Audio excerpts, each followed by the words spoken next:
මම කවින්දු. මීට අවුරුදු 5කට කලින් මම හිටියේ ඉස්කෝලේ 13 වසරේ. පන්තියේ හැමදාම අන්තිම පේළියේ වාඩි වෙලා ජනේලෙන් එළිය බලාගෙන හීන මවන එක තමයි මගේ පුරුද්ද.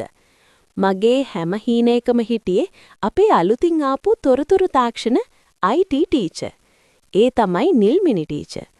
නිල්මිනි ටීචර් කියන්නේ හරිම තරුණ ලස්සන කෙනෙක්. එයා hina වෙනකොට මගේ හිතේ මල් පිපෙනවා වගේ මට දැනුණා.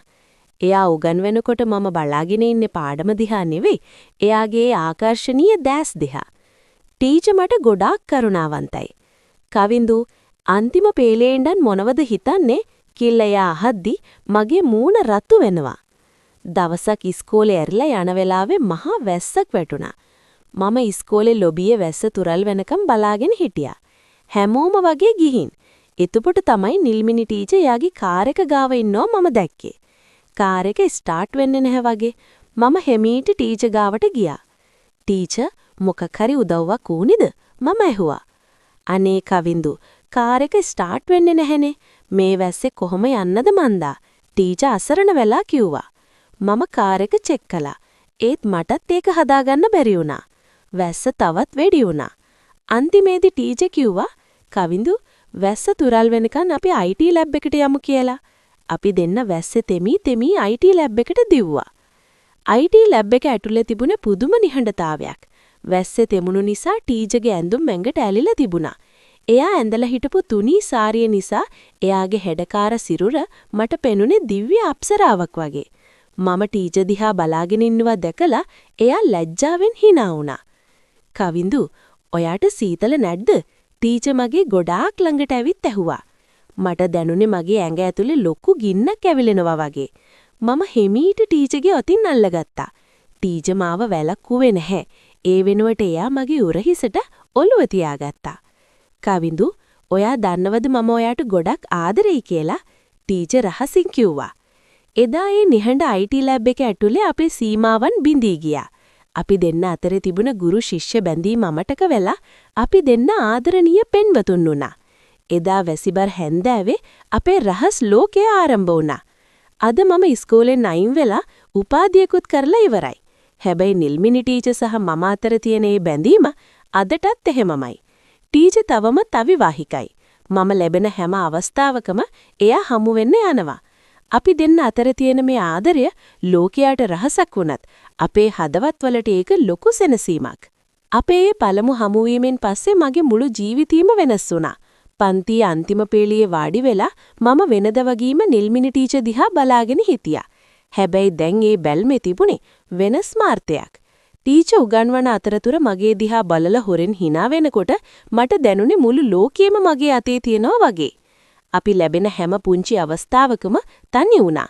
ඉස්කෝලේ පීරියඩ් එකක් ෆ්‍රී වුණාම ටීචර් මට මැසේජ් එකක් එවනවා, කවින්දු, IT ලැබ් එකට එන්න කියලා. එතනදී අපි අපේ ආදරය සහ සෙනෙහස බෙදාගත්තා.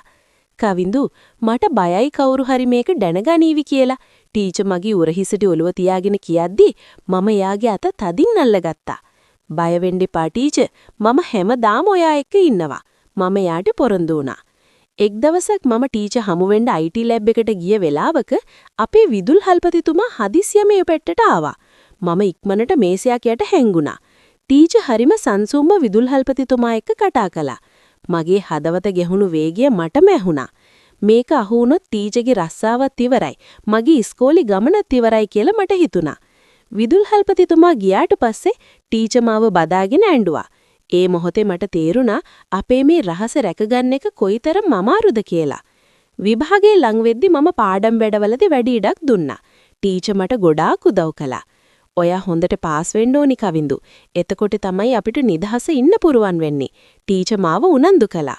මම විභාගේ හොඳින් සමත් වුණා. ඉස්කෝලෙන් අයින් වෙන දවසේ අපි දෙන්න හුඟක් හැංගීම්බර වුණා.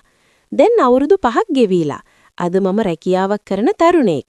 හැබැයි නිල්මිනි ටීචර් සහ මම අතර තියෙන සම්බන්ධය තවමත් ඒ වගේම රහසිගතව පවතිනවා. අපි දැන් හමු වෙන්නේ ටීචර්ගේ නිවසේදී. එයා තවමත් අවිවාහිකව මා එනතුරු මග බලා සිටිනවා. සමහරව අපේ මේ සම්බන්ධය අසම්මතයි කියලා කිව්වත් අපේ හදවත්වල තියෙන මේ පිරිසිදු ආදරය ඉදිරියේ කිසිම නියමයක් වළංගු වෙන්නේ නැහැ. අපේ රහසිගත බැඳීම තවදුරටත් පාසල් සීමාවට පමණක් සීමා කරන්න බැරි තරම් ප්‍රබල වුණා. මම විභාගය අවසන් කරලා පාසලෙන් අයින් වුණත් අපි නිතරම දුරකටනෙන් සම්බන්ධ වුණා. හැම සතියාන්තයකම මම නිල්මිනි ටීචර්ව හමු වෙන්න එයාගේ නිවසට ගියා. ඒත් එක් දවසක් අපේ මේ රහසිගත ලෝකයේම සම්පූර්ණයෙන්ම කඩා වැටෙන්න ගිය සිදුවීමක් වුණා. එදා වැසිබර සෙනසුරාදා දවසක්. මම ටීචර්ගේ නිවසේ එයාත් එක්ක සතුටින් කාලය ගත කරමින් හිටියේ. එකපාරටම කවුද දොරට තට්ටු කරන සද්දයක් ඇහුණා. "කවුද මේ වෙලාවේ?" ටීචර් බය වෙලා ඇහුවා. ජනේලෙන් බලද්දී ඒ ටීචර්ගේ අම්මයි තාත්තයි. ඔවුන් නගරයට ඇවිල්ලා හදිසියෙම ටීචර්ව බලන්න ඇවිල්ලා. මගේ හදවත නතර වුණා වගේ දැනුණා. මම ඉක්මනට නිදන කාමරේ ඇඳ යට හැංගුණා. ටීචර් වෙවුලන දැස්තින් දොර ඇරියා. "ඇයි දුවේ දොර අරින්න මෙච්චර වෙලා ගන්නෙ?" ටීචර්ගේ අම්මා ඇහෙන සද්දේ මට හොඳට ඇහුණා. ටීචර් මොනවහැරි කියලා ඒක ෂේප් කළත් මම හිටි හුස්ම ගන්නත් බයින්. පැය දෙකක් විතර ඔවුන් සාලේ වාඩි වෙලා කතා කරමින් හිටියා. මම ඇඳ යට දූවිලි වැඩිගෙන හිරි වැටුණු කකුල් දෙකත් එක්ක මාරම අමාරුවක හිටියේ. එක වෙලාවක ටීචර්ගේ තාත්තා නිදන කාමරයට ආවා එයාගේ ෆෝන් එක charge කරන්න. මම හිතුවා අද නම් මගේ ඉවරම තමයි කියලා. ඒත් වාසනාවකට එයා මාව දැක්කේ නැහැ. ඕන් ගියාට පස්සේ ටීචර් කාමරයට ඇවිත් මාව බදාගෙන ඇඬුවා. "කවින්දු, මට තවත් මේක හංගගෙන ඉන්න බෑ. මගේ ගෙදරින් මට විවාහ යෝජනාවක් ගේනවා. මම කොහොමද උන්ට මුහුණ දෙන්නේ?" එයා ඇහුවා. ඒ මොහොතේ මට තේරුණා අපේ ආදරය වෙනුවෙන් මට ලොකු කැපවීමක් කරන්න වෙනවා කියලා. "ටීචර්, තව ටිකක් ඉවසන්න. මම ඉක්මනින් රැකියාවක් හොයාගන්නවා. එතකොට මම ඔයාව නිල දාහිලිව ඔයාගේ මර කරගන්නවා." මම එයාගේ දැස් දිහා බලලා පොරොන්දු වුණා. අපේ අසම්මත ආදරේ දැන් ලොකු අභ්‍යවදයකට මුහුණ දීලා තිබුණා. අද මම හොඳ රැකියාවක් කරනවා. ටීචර් තවමත් එයාගේ ගෙදර මා එනතුරු බලා සිටිනවා. එයා එයාගේ ගෙදරින් ආපු හැම විවාහ යෝජනාවක්ම ප්‍රතික්ෂේප කළා. ඒ අපේ අමතක නොවන ආදරය වෙනුවෙන්. සමහර විට කවදා හරි දවසක අපිට ලෝකයට හොරෙන් නොවි නිදහසේ අත්වැල් බැඳගෙන යන්න පුරුවන් වේවි කියලා මම අදටත් විශ්වාස කරනවා. අපේ රහසිගත බැඳීම හෙළිවීමට ගිය ඒ භයානක රාත්‍රියෙන් පස්සේ මම තීරණය කළා තවදුරටත් මට නිහඬව ඉන්න බැරි කියලා. නිල්මිනි ටීචර්ට එයාගේ ගෙදරින් එන විවාහ යෝජනාවල බලපෑම එන්න වැඩි වුණා. "කවින්දු, මට තවත් බොරු කරන්න බෑ. මගේ තාත්තා මට බල කරනවා මේ මාසය ඇතුළත කෙනෙක්ව තෝරගන්න කියලා." ටීචර් දුරකථනයෙන් හඬමින් කිව්වා. එදා මම ලොකු තීරණයක් ගත්තා. මම මගේ රැකියාවෙන් ලැබෙන වැටුප සහ මගේ ඉතිරීම් සියල්ල එකතු කරලා ලස්සන මුදුවක් මිලදී ගත්තා. මම කෙලින්ම ගියේ ටීචර්ගේ ගෙදරට. ටීචර් මාව දෙකම පුදුම වුණා. "කවින්දු, ඔයා මොකද මේ කරන්නේ? මගේ අම්මලා ගෙදර ඉන්නවා." එයා කලබලෙන් කිව්වා. මම කලබල වුණේ නැහැ. මම කෙලින්ම සාලේට ගිහින් ටීචර්ගේ අම්මයි තාත්තා ඉදිරියේ වාඩි වුණා. "අංකල්, මම ආවේ නිල්මිනි ගැන කතා කරන්න. මම එයාට ගොඩාක් ආදරේ. මම දන්නවා මම එයාගේ පරණ ශිෂ්‍යයෙක් කියලා. ඒත් මම එයාට කවදාවත් අඩුවක් කරන්නේ නැහැ. මම එක හුස්මේ කරන් කියාගෙන ගියා." සාලේ ඇතුලේ ඇති වුණේ මලානික නිහඬතාවයක්. ටීචර්ගේ තාත්තා මගේ දිහා බලාගෙන හිටියේ පුදුමෙන් සහ කෝපෙන්. "ඔයා දන්නවද ඔයා මේ කියන්නේ මොකක්ද කියලා?" "ඇයි ඔයාගේ ගුරුවරියා?"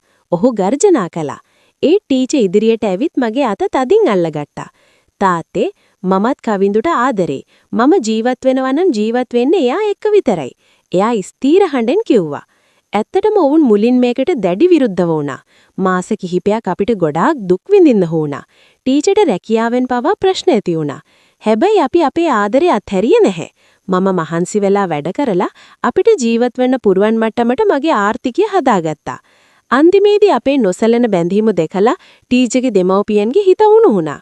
ආදරය කියන්නේ වයසකට හෝ තරාතිරමකට සීමා වෙච්ච දෙයක් නෙවෙයි කියලා ඔයාලා ඔප්පු කළා කියලා වුන් අපට ආශිර්වාද කළා.